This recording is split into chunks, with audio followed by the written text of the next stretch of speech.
किसान साथियों, आज हम बात करेंगे जब हमारी गेहूं की फसल 30 दिन की हो जाती है तो 30 दिन से लेके और 60 दिन तक गेहूं की देखभाल हमें कैसे करनी है। गेहूं में हम कल्ले कैसे बढ़ा सकते हैं, गेहूं में हम पैदावार कैसे बढ़ा सकते हैं, इसके बारे में चर्चा करेंगे। बहुत ही छोटी वीडियो में आपको पूरी जानकारी देने का प्रयास करेंगे, तो पूरा वीडियो किसान साथियों देखिएगा। चलिए वीडियो स्टार्ट करते हैं। बात करते हैं 30 दिन से। अगर आपने 30 दिन की फसल हो गई है और आपने अभी तक पहला पानी नहीं लगाया है तो सबसे पहला काम पहले सिंचाई करना होता है। पहला सिंचाई हल्का हल्का करिए। ज़्यादा पानी भरने से पौधे में पीलापन आ जाता है। ये पीलापन किसी भी दवा किसी भी खाद से ठीक होने वाला नहीं है। आपको अंत में उत्पादन में आधा या 1 कुंटल कमी ही देखने को मिलेगी। इस बात का ध्यान रखिएगा। जितना ज़्यादा पीलापन उतना ज़्यादा पैदावार कम होगा। तो पहला पानी एक तो हल्का हल्का लगाइए और पहले पानी के बाद कुछ खादों का इस्तेमाल करिए। जैसे आप डाल सकते हैं यूरिया। यूरिया तो आपको डालना ही डालना है। तो यूरिया आपको डालना होता है 40 से 45 किलो पर एकड़ के हिसाब से। अब इस यूरिया खाद के साथ आप इस्तेमाल करिए जिंक। जो जिंक आती है 33% वाली, लगभग 5 से 7 किलो पर एकड़ के हिसाब से आपको जिंक का इस्तेमाल करना होता है। जिंक के इस्तेमाल से भी अच्छा लाभ मिलता है, अच्छे कल्ले, अच्छा फुटाव होता है। आप चाहें तो इसके साथ इस्तेमाल करिए जो आता है सल्फर 90% वाला। सल्फर के इस्तेमाल से नाइट्रोजन की क्षमता काफ़ी बढ़ जाती है। पौधे अच्छी मात्रा में और ज़्यादा मात्रा में भोजन बना पाते हैं। नाइट्रोजन ज़्यादा आपके पौधे को मिलता है।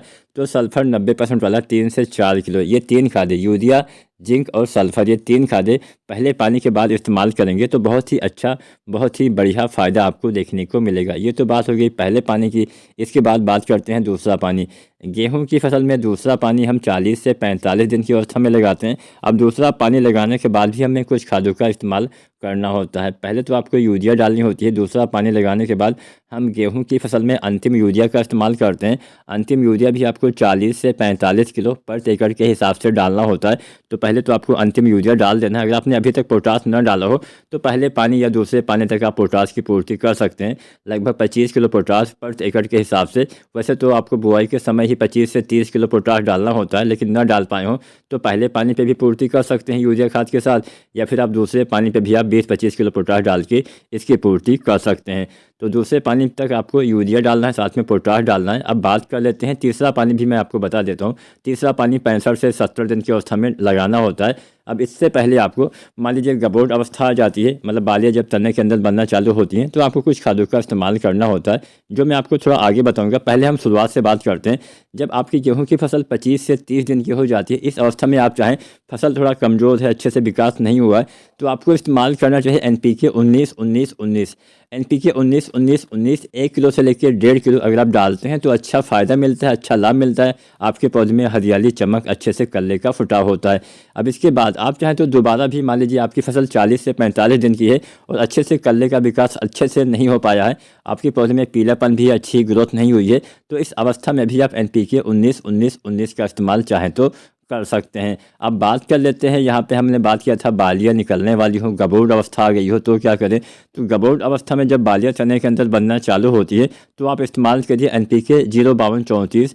इसकी आपको 1 किलो से लेकर 1.5 किलो मात्रा पर एकड़ के हिसाब से आपको इस्तेमाल करना होता है। इसके इस्तेमाल से बालियों का विकास अच्छे से होता है। इसके साथ आप डालिए बोरोन। जो बोरोन आता है 20% वाला, 100 ग्राम मात्रा आपको 052-34 के साथ अलग घोल बना के इस्तेमाल करना होता है। इसके इस्तेमाल से आपके पौधे में अच्छे से परागण होता है, जिससे आपके दाने का भराव बाद में सही से होता है। अब यहाँ पे 1-2 खाद आप और इस्तेमाल कर सकते हैं। आप चाहे तो ह्यूमिक एसिड का इस्तेमाल कर सकते हैं। पहले पानी पे इस्तेमाल करेंगे तो ज़्यादा लाभ मिलेगा।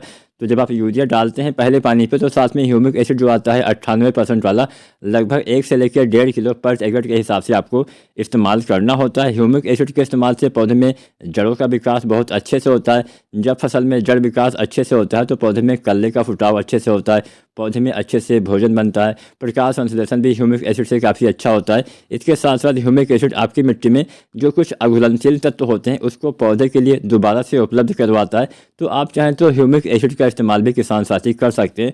अच्छा फ़ायदा, अच्छा लाभ आपको मिलेगा। अब किसान साथियों, यहाँ पे कुछ सावधानियाँ भी आपको बरतनी होती है। गेहूँ में कभी भी बहुत ज़्यादा पानी नहीं भरना होता है, खासकर पहला पानी आपको हल्का हल्का लगाना है और दूसरा पानी या तीसरा पानी या फिर जब भी आप सिंचाई करें, ऐसा कोशिश करिए कि बहुत ज़्यादा पानी भरे ना। ज़्यादा पानी भरने से पीलापन आने की संभावना हो जाती है, जड़ों में बीमारी लगने की, फंगस जनित बीमारियां लगने की संभावना बढ़ जाती हैं। तो गेहूं की फसल कोई धान की फसल तो है नहीं कि हाँ ज़्यादा पानी बर्दाश्त कर लेगी। गेहूं की फसल बहुत ज़्यादा पानी बर्दाश्त नहीं कर पाती है। बाकी अच्छे से देखभाल करिए, समय से खादों का इस्तेमाल करिए, तो आप भी गेहूं में अच्छा पैदावार ले पाएंगे। वीडियो और जानकारी अच्छी लगी हो तो वीडियो को लाइक शेयर करिए, और चैनल को सब्सक्राइब नहीं किया है तो सब्सक्राइब करके बेल आइकन दबाइए। धन्यवाद।